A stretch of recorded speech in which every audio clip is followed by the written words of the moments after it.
In the city of Agra, India, the architects of the Mughal Empire created such a masterpiece that today the whole world recognizes it as the Taj Mahal.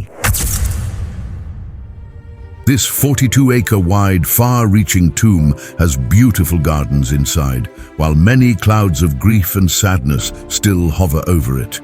As we explore the story of this remarkable monument that continues to amaze the world even today. This beautiful structure, built about 400 years ago, used to be the largest and most magnificent building of its era. And today, it is counted among the 7 wonders of the world. 20,000 workers worked day and night for 22 years to complete it. If we estimate its cost in today's time, this priceless tomb of Sangimama is valued at more than $1 billion, meaning over 7.5 billion rupees. In this building, the Mughal architects left countless signs of their unmatched craftsmanship, which even the world's top engineers still praise today. The Taj Mahal was designed so that when seen from behind the main gate, it appears large. But as one approaches the gate, its size seems to shrink. This clever optical illusion was only one of the many techniques the architects used to captivate the mind. All 4 minarets around the Taj Mahal were not erected completely straight. Instead, they are slightly bent outward. If they were perfectly straight, they would appear bent inward from a distance, just like in many old mosques.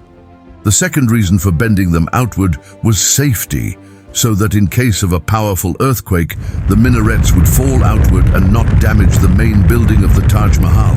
But what was the reason that the people who built this marvel could not tolerate even a single scratch on it? What were the secrets of the Taj Mahal that were kept hidden 400 years ago? And when there was no concrete or steel in that era, how was this grand tomb and its 40-meter-high dome constructed? You will learn all of this in today's special video filled with history, mystery, and engineering wonders. Viewers, this story begins in 1607, when the Mughal Empire ruled this region of India and Pakistan.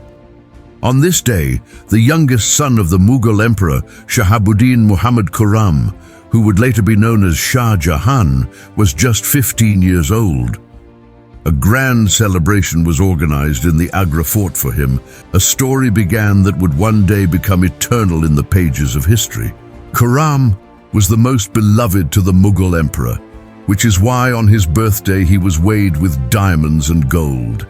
That meant the more Prince Khurram weighed, the more treasure was gifted to him. But on this birthday, something unexpected was about to happen. The emperor had planned a decision that would change Khurram's entire life and future forever. The Mughal emperor married Prince Khurram to his lawyer's daughter, who later became known as TAJ Mahal. Mumtaz and Khurram fell in love with each other on the very first day, and their bond grew stronger with time. No one knew at that moment that this love story would one day become eternal and remembered by the entire world. For the next 10 years, the prince fought many wars and achieved remarkable victories for the empire. The emperor was extremely pleased with his bravery and awarded him the title of Shah Jahan, meaning the king of the world. Shah Jahan had 6 wives living in the Agra fort, but his heart and affection were always devoted to Mumtaz. Among these 6 wives, Mumtaz was the one he loved the most, and this is why he spent most of his time with her. Time passed quickly, and 4 years later, in 1621, the Mughal emperor suddenly passed away. Shah Jahan, who was already famous and loved within the empire, now stood next in line for the throne. In 1628, 7 years after his father's death, Shah Jahan officially took over the throne of the Mughal Empire. The entire empire rejoiced at the arrival of its new emperor, as this period marked the height of Mughal power and glory. It was a time when the empire ruled not only India and Pakistan, but also several regions of Afghanistan. Shah Jahan himself made all major decisions of the empire, while Mumtaz Mahal stayed by his side and advised him with wisdom and loyalty. Their partnership strengthened the empire, but destiny had something tragic planned for them. No one imagined that these days of joy were soon going to turn into deep sorrow.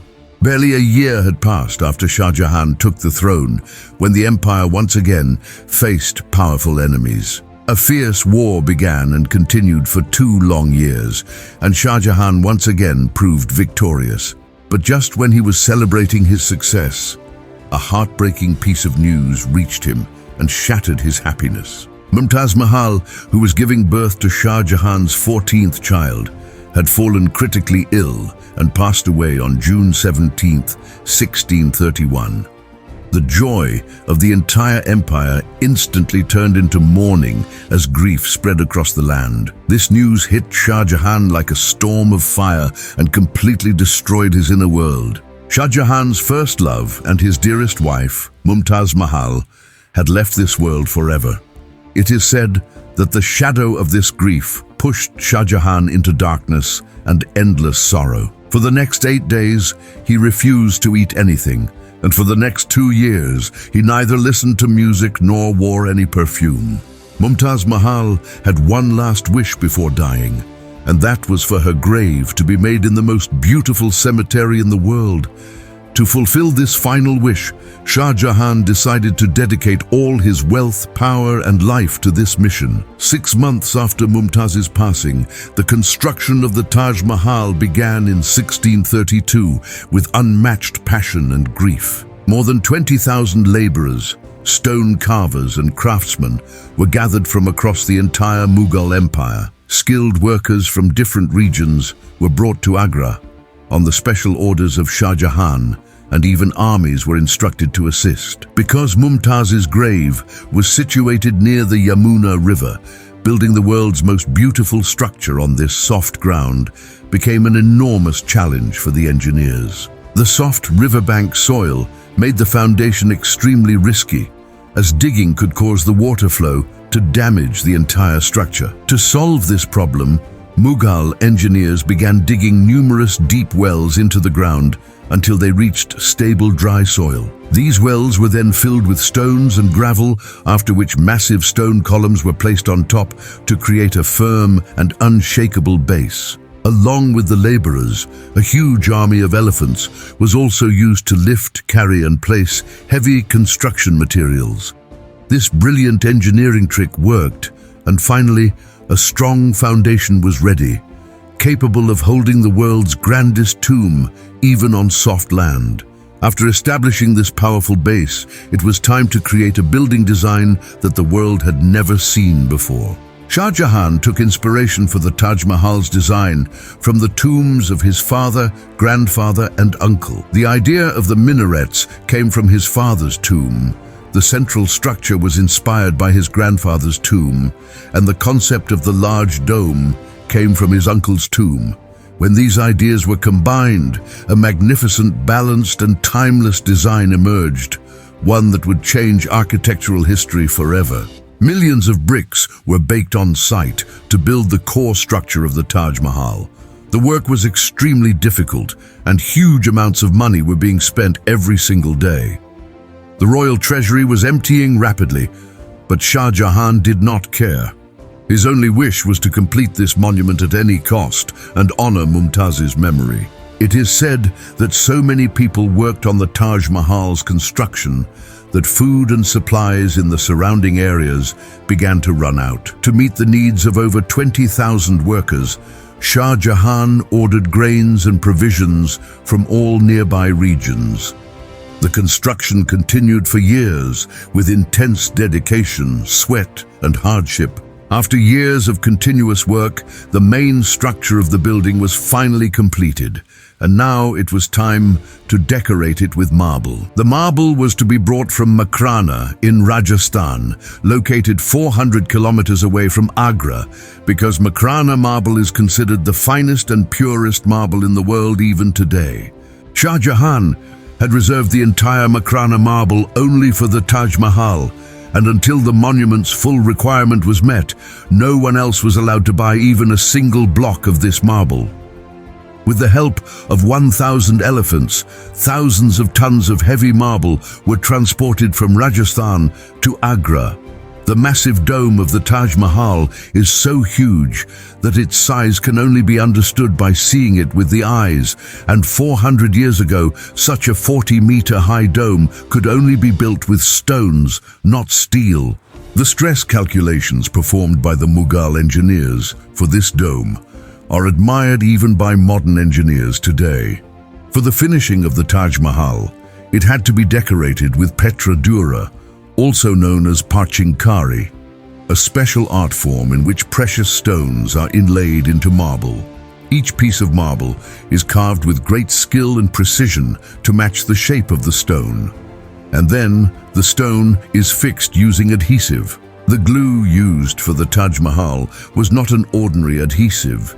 Research and lab tests revealed that it was made by mixing gum, lemon juice, and marble powder.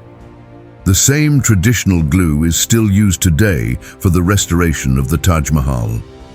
One of the most special things about the Taj Mahal is that its color changes 4 times a day, giving 4 different moods that enchant every viewer. Before sunrise, the Taj Mahal appears completely dark or blackish in color, while after sunrise, it glows with light yellow and pink shades. In the afternoon, under the bright daylight, the Taj Mahal looks like shining pearls against the blue sky, and at sunset, the entire structure turns golden, creating a breathtaking view that leaves everyone amazed. After 22 years of continuous work, the Taj Mahal was finally completed in 1654, and Shah Jahan had succeeded in building the world's most beautiful tomb in memory of his beloved wife.